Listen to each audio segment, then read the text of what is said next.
Have you noticed you feel worried, can't sleep, and feel overwhelmed? Or maybe your chest hurts, your heart's beating super fast, and you feel a sense of panic? If you've been diagnosed with anxiety, whether a panic disorder, generalized anxiety disorder like me, or are just having an anxious day, it can be hard to wade through all of the information out there that oftentimes feels like it's written by someone who's never experienced anxiety before. To help you out, here are some tried and tested, science-approved methods that will help you feel better today, from one anxious person to the other.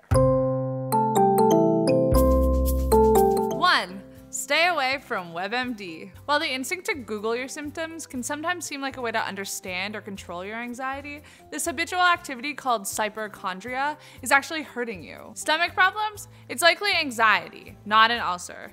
Do go to your doctor if you feel that something's wrong, but don't spend hours looking up your symptoms. 2. Remember, halt. If you're starting to freak out, ask yourself, are you feeling hungry, angry, lonely, or tired? Sometimes something as simple as eating something or meeting a friend for coffee can make you feel better. 3. Try 4-7-8 breathing. This is a great exercise for people with panic or for insomnia, and it's really simple. Breathe in for 4 seconds, hold for 7 seconds, and breathe out for 8. Then repeat. By focusing on counting and breathing, you can pull yourself away from those repetitive thoughts and begin to calm down. 4. Consume information on wellness. This is a really big one for me and really helps me feel less helpless when I'm having a bad day. Some recommendations: the podcast on being, about finding meaning in life, the Tumblr Everybody Has a Brain, and Vines by Jeffrey Marsh. Number 5, move. Wiggle your toes, wiggle your ears. Go downstairs and get a glass of water. Walk around the block or pet a dog. A lot of people say that exercise helps with anxiety, but when I hear that word, I often fall into a pit of self-hate and despair. You don't need to run a 5K to feel good. You just need to move.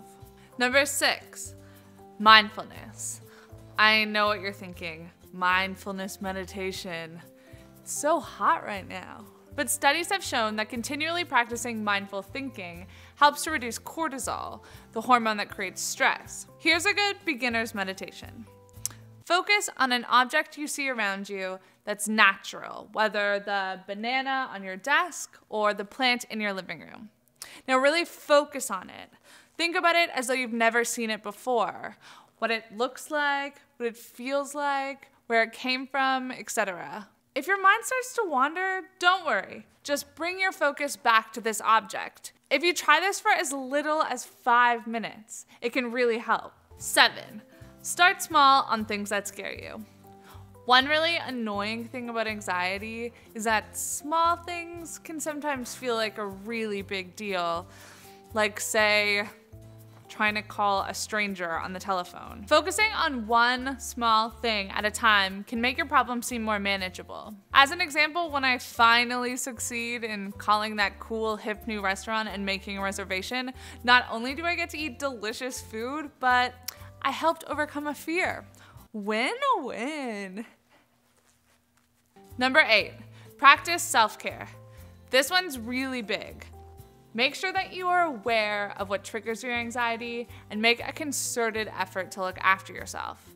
In fact, make this the most important thing you do. Your happiness is more important than anything else. Stay away from things that upset you, like alcohol or toxic people. Find a therapist and go to them regularly. Take your meds. Wash your face before bed. Get a cactus as a pet or write in a journal. For people with mental illness, normal stuff can sometimes feel hard, but it doesn't make you a failure or a weirdo. It just means that you have an illness that you have to be constantly aware of. And sometimes it's painful, but mostly it makes you the most interesting person in the room. Got some great anxiety tips? Share them in the comments. And if you feel like you suffer from anxiety, we've included some resources in the description below. If you're interested in learning more about the science of meditation, head on over to ASAPSCIENCE to learn more about its benefits. And as always, subscribe to ASAP Thought for more informative and thought-provoking videos, and follow us on Twitter and Instagram. Peace.